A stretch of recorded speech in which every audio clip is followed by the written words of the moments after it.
Hey, Rod, wanted to say congratulations. 1 year on the air, and you're in and around 250 shows in that span of time. I think I've been on the show 3 different times, if my count is correct. And let me say, in my 30 plus years in and around hockey and being a part of interviews, the interview I've done on your show is among them. It's among all those interviews. So, congratulations, and thanks for having me on, and keep having me on. Doing a great job, buddy. Hey, honey, can you get one of the kids to show me how this Twitter thing works? Honey, I need to get on Instagram. Time for more of the Rod Pedersen Show. Oh, Grimmer, he had me all worked up. Of all the interviews I've done, oh, what's he going to say? You're one of them. Right. Thanks, Grimmer. Watching in Nashville today. One of my favorite Pats. By the way, I guess it's probably apropos. I did a quick change in the phone booth, put on my Pats pullover. Thank you, Alan, the Asian sensation, for getting it. Probably appropriate. It is my favorite team in the world, the Regina Pats. It hurt so bad when I had to choose between the Pats and the Riders. And you saw which choice I made. Of course. But I think it was obvious at the time. But things are getting back calibrated, aren't they? Oh, yeah. Back to the way that they should be. Just ahead of Gary Lawless. Sports update. Canadian Amin Ogbongamiga, a linebacker at Oklahoma State University, says he tested positive for COVID-19 after attending a protest in Tulsa on the weekend. The Calgary resident made the announcement on his Twitter account. The 21-year-old says he protected himself during the protest. The Denver Broncos halted football yesterday to talk about racial injustice, police brutality, and the healing of a country. President Joe Ellis addressed the offense and defense in separate Zoom calls in place of regular video conference sessions. He spoke about the protests that have followed George Floyd's tragic death, the COVID-19 pandemic, and its economic impact. Japan's Yomiuri Giants canceled an exhibition game today amid reports at least one player may have tested positive for the coronavirus. Japanese baseball was looking to begin June 19th in empty stadiums, but this now puts the 12-team league in jeopardy of being able to start. This sports update for the Tap Brewhouse and Liquor Store. Their kitchen's open and awaiting your order. Call 761-2777 for their hours or visit their Facebook page for their menu. And for Red Bull Canada, Red Bull gives you wings. From Brad Hersina, retired Army Major. Hey, Rod, congratulations on your first year. You nailed it. Thank you, Brad. We all did. It's a great team here. On my commentary that ran on Cat Country this morning, I said we have a competition to see who gets in first every day and who's the last to leave. I never thought I'd see those days again in my lifetime at a workplace. Yeah. That's what we have here. And Brad, by the way, is one of the guys that contributed this Army helmet. If you guys can go to a wide shot, that was the type of helmet that was worn in Korea by our Canadian Armed Forces. Nice work. Right under the Navy hat. There you go. A little bit of a competition between the two. As we await Gary Lawless checking in from Las Vegas, as it just seems like they're getting back to business. Just the Golden Knights, for instance, they announced the name of their American League team the other day, the Silver Knights. I watched that on Facebook Live. The Knights seem busy. It's not like everybody's sitting on their ass. Some are in sports, but not everybody. The leaders definitely are not. But I wanted to mention this, the Khari Jones death threats. Just in terms of story time, that's one of the things that makes this show popular, is the death threats that I've received. Death threats, physical harm threats. I've had quite a few. And Khari's, I would suggest, far more serious than mine. It's an article that's up at rodpedersen.com. Canadian press carried it across the nation today. It had to do with him being in an interracial marriage. Actually, Gary's ready, so we'll pause it. I'll tell that story later. Just maybe that's where we'll start with Gary. Unless I can't imagine he's tired of talking about it. I got to bring in Gary Lawless of the Vegas Golden Knights because he knows Khari. And if you know him, you love him. Gary, what did you think? Good morning, by the way, and thanks for coming on and being our first ever guest on the program. What did you think when you heard Khari say that? Or were you aware of that way back at the time? Yeah, I can remember hearing something of that nature at the time. That was actually my first year on the beat in Winnipeg. I covered the team with Ed Tate and the late Randy Turner, and that team went to the Grey Cup. Milt Stiegel Jerron Bolden. They had it was a really good football team. Charles Roberts. Brendan Labatt was a young player. Doug Brown. Khari was a very, still is, a really interesting guy. He had, had done theater at, I think he went to Sacramento State. I think that's where he played. And he had done theater there. He had done a ton of things. His wife, Justine, was a columnist for the Winnipeg Free Press during some of their time in Winnipeg. And I can remember there were undertones. I can remember listening to call-in show on CJOB one time. And the guy called in and he didn't call him Khari Jones. He called him Safari Jones. And it was just, I can just sort of, it was never overt, but there was, there were racial undertones at that time with having a black quarterback in Winnipeg. Winnipeg is has a long history with professional athletes of color in both baseball and football. A little bit of hockey as well.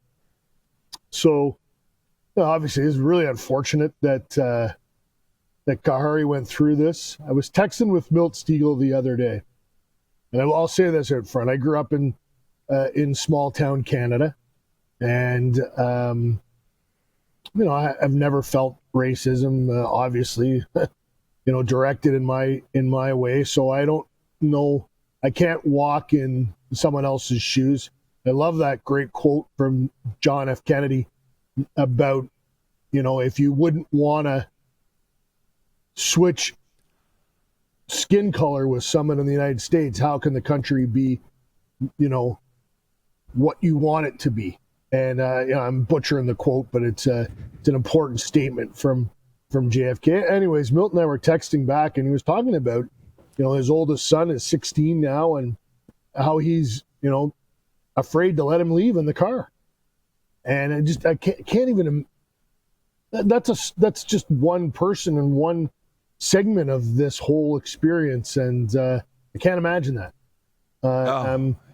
I'm pretty proud of a lot of the white athletes that have stepped forward and lent their voice to this. In particular, the hockey players. Braden Holtby has a real powerful statement out there today. The hockey players are kind of known for their silence on a lot of these issues, and they've stepped forward here, which has been impressive. And obviously, I live in the United States. I am Canadian, and my wife said to me last night, "Wouldn't it be great if we were on the precipice of real change, and we were going to be here living in the U.S. To experience, a real change in and a weakening and a knocking down of the systemic racism that plagues this country, and I will say Canada too. Obviously, the way we've treated Native Canadians has for a long time is abhorrent, and I don't think anybody should be looking down their nose at anyone else. And I think I forget who said it yesterday. I think it might have been Jarmo Kekalainen said the first place to look right now is in the mirror. And I found that to be a real important statement. We can all look at ourselves. And I guess the other thing that kind of really has been driven home to me here is it's not enough to not be a racist.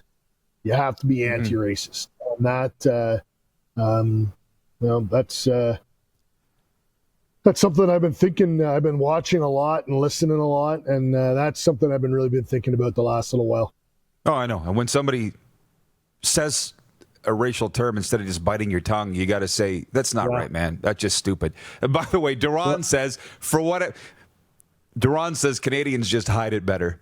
That's Duran. I don't know if it's true or not. He's a beauty. But the one thing about the black players that have come through, people of color, in the CFL that I've talked with, and I won't spend a lot more time on this, they don't overtly talk about it. But if you do ask them, it's like turning the key and they'll talk about their experiences, right? Which is says a lot about their character. But here, we're not perfect for sure, right? Let's not pretend we are.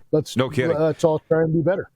I do want to get to the Golden Knights in a second. Are you in the rink because it's cool in there? Do they have the ice in? Are you there because it's so hot? We do have the ice in, and it's put it this way.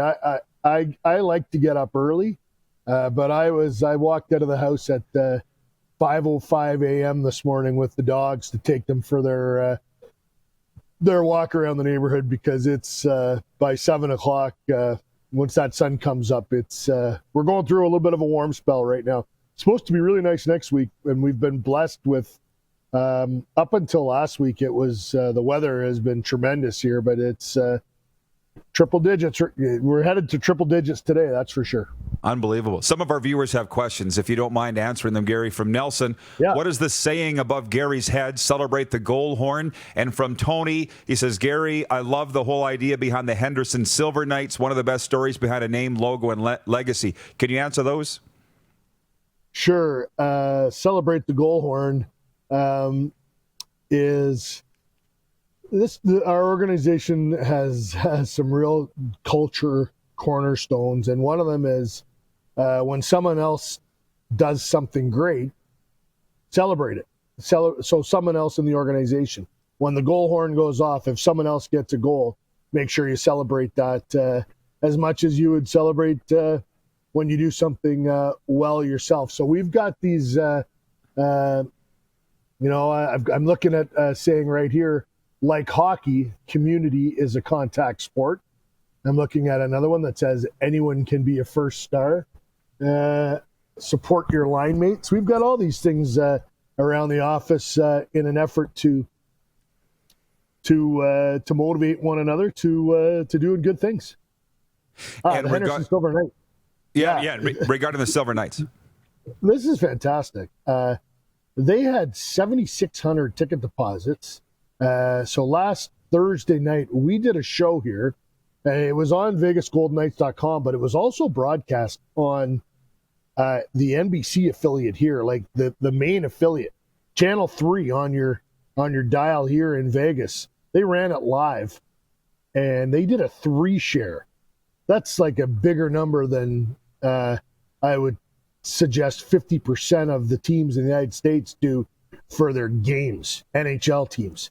This was a reveal show to reveal the name of the American Hockey League franchise that they've purchased and relocated here to Henderson, Nevada, to reveal the name and the logo. And I don't know if you've seen the logo, but it is we did it in-house. Our graphics team, they did our design team, they did a fantastic job. It's really cool. A 3-share, that's Rod Pedersen numbers. That is like. I think you have it. Yeah, you're wrong. We have 3 people watching, not 3-share. Continue. So really exciting. Bill Foley, one of the things that he sort of pledged to do when he bought the Golden Knights was to grow the game in Nevada. He has played a role now in the building of 6 ice sheets in Vegas. T-Mobile Arena, the 2 here at City National Arena where I'm at, 2 more at Lifeguard Arena, which is poised to open this fall.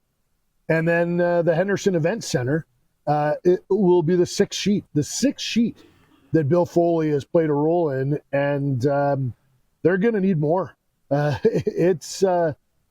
Hockey has really taken off here, and there's over 2,000 kids involved in minor programs out of this arena.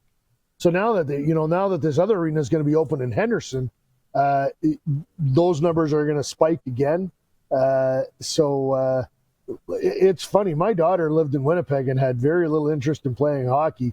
And in Vegas, she's like, Daddy, I want to play hockey. She's been taking skating lessons and wants to. She said to me the other day, when can I start skating again? So it's become very popular here, and that's a great sign because, you need to grow the game and you need to have that grassroots level to make your franchise viable over the long haul. For sure. Just one more, because we only got a couple minutes left, but I'll say this. You met my brother there. We were blown away by the fact your practice rink was packed. Standing ovation when the Knights come out for practice. And my brother said, well, this isn't going to go away because they got plane loads of fresh victims coming in every week. But that's what he said. But I'm like, they're mostly local people, though. You just mentioned the viewers and the ticket deposits. It's not tourists, right? No, not many people get out of bed on the strip at 9 a.m. and take an Uber 20 miles to City National Arena, or 20 minutes to City National Arena to watch a team practice. Those are locals. Those are people that live in Vegas and that want to get close to the players. There's that opportunity at City National Arena to be up against the glass for free is, for a hockey fan, it's a fantastic opportunity to watch Pete DeBoer run practice, to have Marc-Andre Fleury come up to the glass and, smile at your kid. And then usually there's a couple of guys that will come off the ice after practice and sign autographs for a while. It's a chance for locals to get up close and personal with the Golden Knights. Okay, lastly, can you assure me that you're safe? Because I'll be honest, I'm not the only one up here that's seeing riots in Vegas, and we worry about yourself, the Millards, all our friends. Are you safe? Yeah, I know. Sure. They actually, there was no rioting last night. There was a protest, and it was safely done. The night before, obviously, was a tragic night. A police officer was shot, and another person was shot as well. This is the one thing that I'm struggling with. Obviously, I'm supporting Black Lives Matter and want what happened to George Floyd to be the catalyst for change. But boy, oh boy, I don't want to see anybody, especially police officers that are there to protect and serve. And most of them do protect and serve. There are, there's bad apples in police forces like there are in any walk of life, but most of them are good people and good at their jobs, and certainly don't want to see any of those people injured. I understand the protests and I support the protests. We definitely need to hear those voices, but I think we have to do it peacefully. All right. Gary, love you, buddy. Thanks for the update. Glad that you are doing so great, and keep it up. Stay safe, and thanks for the support. Yeah, happy anniversary. I'm thrilled that you guys have lasted a year. I'm not surprised. I knew as soon as I watched a few of the pre-shows, and I thought it looked really slick. And Rod, you're a compelling personality, and you've done a great job getting fantastic guests. This has become one of the most important sports programs in Canada. I'm not on it enough. I've got a beef with the producers about that, but real glad to be a friend of the show, as they say on Jay and Dan. You betcha. Thank you, Gary. Did you have something? No, I got to say, year two's off to a much better start, because when we had him on the first time, on the very first show, the video didn't work all that well. Let's upgrade. We've upgraded, and yeah. They call them upgrades. Yeah. All right. Thank you, Gary. We'll be back. I believe Dave Naylor is ready to go. More of your comments and questions coming up. We'll get to the poll. By the way, given what you know, do you believe there will be CFL games played in 2020? You can vote on that on Twitter and Facebook now, and we'll put that to Dave Naylor to lead off when we come back. It's the Rod Pedersen Show, Facebook Live, Game Plus, TV Network, and listen live at rodpedersen.com. What's up, Rod Pedersen? It's Cody Fajardo here. I want to give you a huge congratulations on a one-year anniversary, 250-plus episodes. Honestly, the CFL content that you push out is what fans need, and especially during times like this. And as a player, I appreciate you getting that content out to the fans and also connecting us players with the fans. So that I truly appreciate. Also, I want to thank you from the bottom of my heart for always having my back. And when crazy fans come at you or attack me and you come to my rescue, I really appreciate that. So congratulations on 1 year once again. Look forward to the many, many shows to come. Have a wonderful day. Go Riders.